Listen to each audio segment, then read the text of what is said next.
একটি মেয়ে ঘটনাক্রমে একটি পাত্রে ভাপানো ভুট্টা ফেলে যায়। চোখের পলকে ভুট্টাটি অদৃশ্য হয়ে যায়। পাত্রটি তাকে প্রাচীনকালে 3000 বছর আগের দিকে নিয়ে যায়। একজন সৈনিক কৌতূহলী হয়ে এটিকে ঢেলে দেয়। এটি তার খাওয়ার সবচেয়ে সুস্বাদু খাবার। এদিকে বোনের হঠাৎ অদৃশ্য হয়ে যাওয়ায় মেয়েটি অবাক হয়ে যায়। তার সন্দেহ নিশ্চিত করার জন্য সে টেবিলের সমস্ত খাবার বাটিতে ঢেলে দেয়। প্রকৃতপক্ষে সেগুলিও প্রাচীনকালে পরিবহন করা হয়। হঠাৎ শস্য বেরিয়ে আসতে দেখে জেনারেল বুঝতে পারেন যে পাত্রের দেবতারা তাদের বিপদ থেকে রক্ষা করছেন, কিন্তু পর্যাপ্ত খাবার ছিল না। সেই সময় দুর্ভিক্ষ হয়েছিল। যুদ্ধের কারণে সৈন্যরা 30 দিন ধরে ক্ষুধার্ত এবং তৃষ্ণার্ত ছিল। তাই জেনারেল ধূপ জ্বালাতে এবং দেবতাদের কাছে সাহায্যের জন্য প্রার্থনা করতে শুরু করেন। এদিকে মেয়েটি কিছু না জেনে খাবার পরে থালা বাসন ধুতে শুরু করে।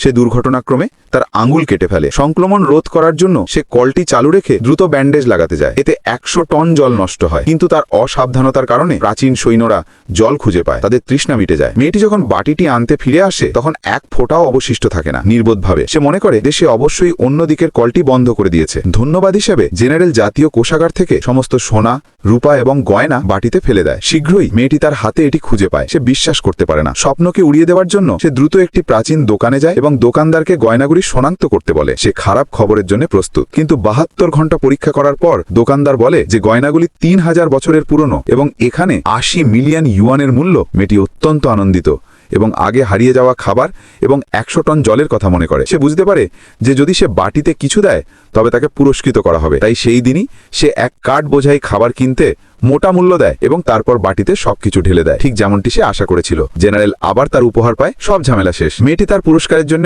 অধীর আগ্রহে অপেক্ষা করছে।